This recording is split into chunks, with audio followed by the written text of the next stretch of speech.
My name is Laura. 6 months ago, I married my high school sweetheart, Matt. We'd known each other since we were kids, so I've always been close to his family. That made getting married a breeze. We share a lot of mutual friends, so our wedding was a joyful occasion with lots of well-wishers. I vowed to stand by Matt for the rest of our lives. A few months after tying the knot, I found out I was pregnant. I was on cloud 9. But the blessings didn't stop there. Matt's mom was incredibly supportive, helping us out almost every day. We'd been living with Matt's parents since we got married. Matt is an only child and was raised with a lot of love and care. So, when we decided to get married, living with his parents seemed like the natural choice. I had no issues with it, so I agreed right away. From the day after our wedding, I enjoyed doing household chores with my mother-in-law and chatting about various things. When I announced my pregnancy, she cried tears of joy, as if it were her own good news. Whenever I tried to do something around the house, she'd say, "Don't worry, Laura, I've got this," and take over. "I'm feeling fine today, really." But she'd insist, "You have to think of the baby first, rest up," and stopped me from doing anything. I appreciated her concern, but it got to the point where I was bored out of my mind. I had been working part-time, but I quit my job as soon as I found out I was pregnant, on the advice of both my mother-in-law and Matt. So with nothing to do at home, I was going stir-crazy. I feel like moving around a bit. Can I go shopping? Need anything?" She'd say, "Absolutely not. You're not even in your second trimester yet. You need to rest," and wouldn't let me leave the house. I understood she was concerned for me, but it was suffocating.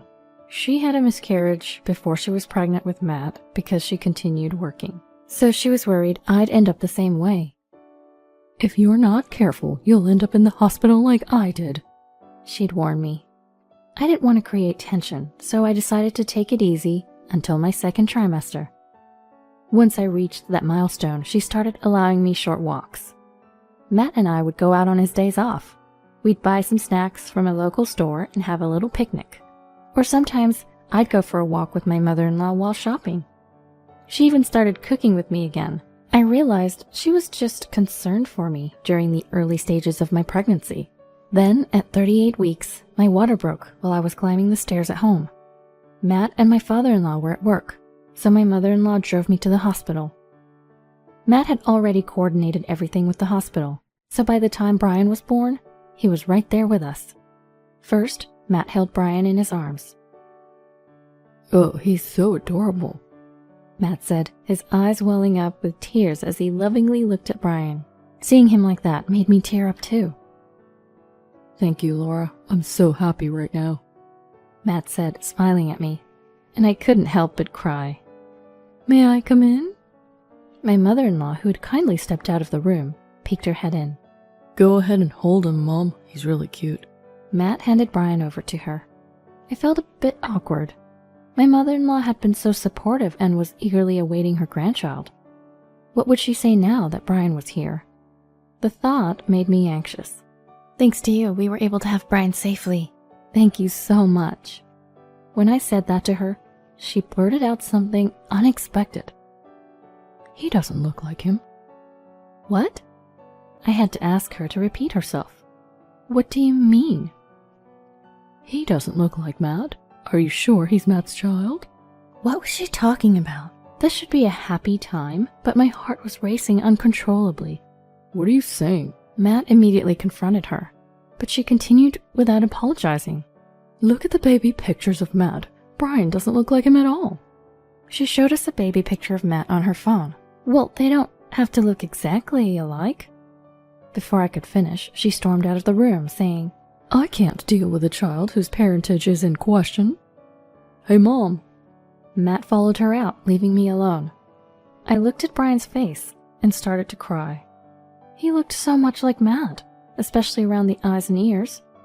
Matt never returned to the room, only texting me, saying he was going home with his mom. I couldn't believe his behavior, but I was too exhausted to confront him. A few days later, on the day of my discharge, Matt came to pick me up but seemed down. "What's wrong? We get to live together starting today." I said, but he didn't look happy. Mom's still upset. Try not to provoke her. I just gave birth and am mentally and physically exhausted. Why do I have to be considerate of her on the day I'm discharged? I didn't say anything to Matt, and the ride home was silent. The tension didn't ease up even after we got home. In fact, as soon as I got home, my mother-in-law said to me, "Oh, you're back?" I was treated with such sarcasm. My father-in-law avoided eye contact, and my mother-in-law made snide remarks. "I've told you many times this child is Matt's. His name is Brian. Won't you please love him?" But she ignored me completely. "Say something, Matt," I cried to Matt, but he coldly said, "Well, it's true. He doesn't look like me." At that moment, my tears stopped. Matt, who should have been on my side, had abandoned me. Looking back, Matt should have stood up to his mother that day. But in the end, he sided with her. I felt empty and gave up on the idea of my mother-in-law ever loving Brian.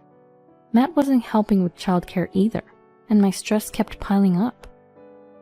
"Can you feed him formula while I take a shower?"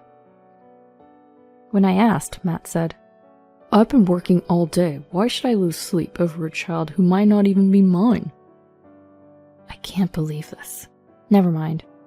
I fed Brian the formula myself and took a quick shower as soon as he fell asleep. That was my life. If it had only been my mother-in-law, I would have gotten a DNA test to prove her wrong. But even Matt didn't believe Brian was his. That hurt more than anything. My parents had moved to the countryside, so I couldn't rely on them. My parents, who originally wanted to live in a place rich in nature, moved away soon after I got married, so I couldn't rely on them right away. They had been so happy about my marriage and trusted Matt. They loved Matt as if he was their own child. That's why I couldn't tell them what was happening. After months of this, my mother-in-law, who had been ignoring me, finally spoke. "Laura, can you bring the baby to the living room?" "All right." My mother-in-law had been ignoring me and not paying any attention to Brian. I thought she was going to apologize. However, my expectations were quickly dashed. When I got to the living room, both she and Matt were sitting there. "Could you please leave with that child?" "What?" I was stunned and couldn't find the words. She looked at Brian and said, "He still doesn't look like him. I've had enough." Matt said nothing. At that point, I didn't care anymore.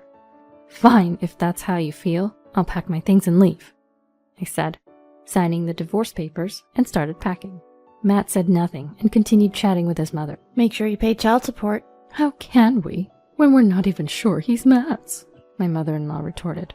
I was so angry, I left without another word and went to my parents' house. I explained everything, and although they were initially confused, they welcomed me. I decided to stay with them until I found a job and save some money. I, of course, had requested child support for my ex-husband through a lawyer, but the money was never transferred.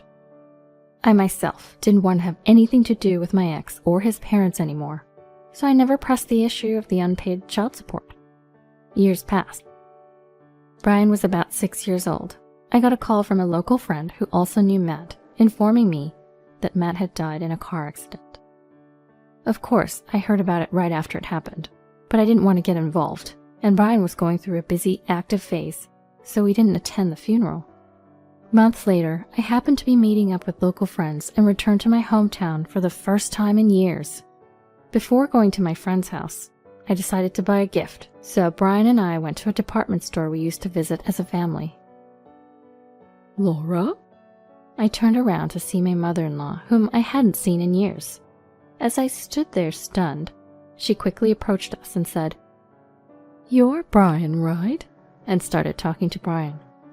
"Brian, I'm your grandma. You really look just like Matt." My mother-in-law said that. I couldn't stand hearing her say that. "Enough is enough. Because of you, we—" As I said this, she interrupted. "Don't be so angry. I've wanted to see you for so long." Feeling like I was about to yell, I said, "Excuse us," and pulled Brian away, leaving the scene. "Was that Grandma?" Brian asked.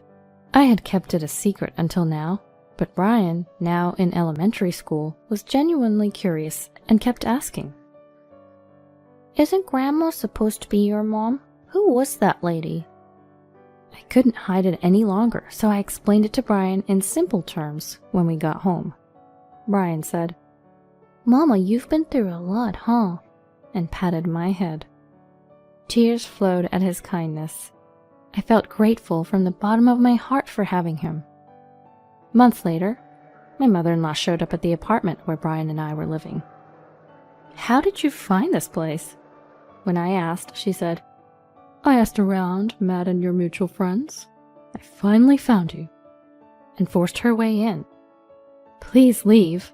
As I said this, she exclaimed, "Matt died in an accident and my husband died of illness. You two are all the family I have left." Brian came out of the next room, perhaps hearing my mother-in-law's loud voice. Seeing Brian, my mother-in-law said, "Brian, why don't you come live with Grandma?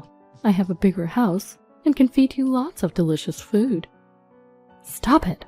As I said this, my mother-in-law pulled out a thick envelope. "It has $50,000 for child support. You two are all the family I have left, so please come live with me." She pushed the envelope toward me. Then she turned to Brian and said, "Brian, Grandma wants to live with you. I'll buy you anything you want, okay?" and smiled. In that moment, I felt like crying. I was torn between the feeling of, why now? And wondering if it was okay to deprive Brian of one more grandmother. I was at a loss for words. Then Brian said, "I'm not going." "Huh?" My mother-in-law let out a baffled sound at Brian's words. "Brian, what are you saying? You can live with Grandma, you know. There'll be lots of delicious food and I'll buy you toys." My mother-in-law tried desperately to persuade him. "I don't want to. You were mean to Mama, right? My only grandma is Mommy's mom." Saying this, Brian shook off my mother-in-law's hand and sat next to me. My mother-in-law fell silent, looking as if she'd lost all hope. After staring at us for a moment, she abruptly stood up and left the house without a word. We haven't heard from her since that day. Of course, she never came to visit us either. The child support money she left behind is being saved for Brian, untouched to this day. When I consulted my parents about whether to return the money, they said, "You never received child support before, so it's fine to keep it." And so I decided to keep it. I don't know what's become of my mother-in-law since then, but honestly, it doesn't matter to me now. Because I have Brian, who's so strong and stands by me. Brian, who protected me from my mother-in-law even at his young age. Brian, who chose me over my mother-in-law's sweet temptations. I love him from the bottom of my heart. I want to continue raising him responsibly, ensuring his happiness, even without a father, now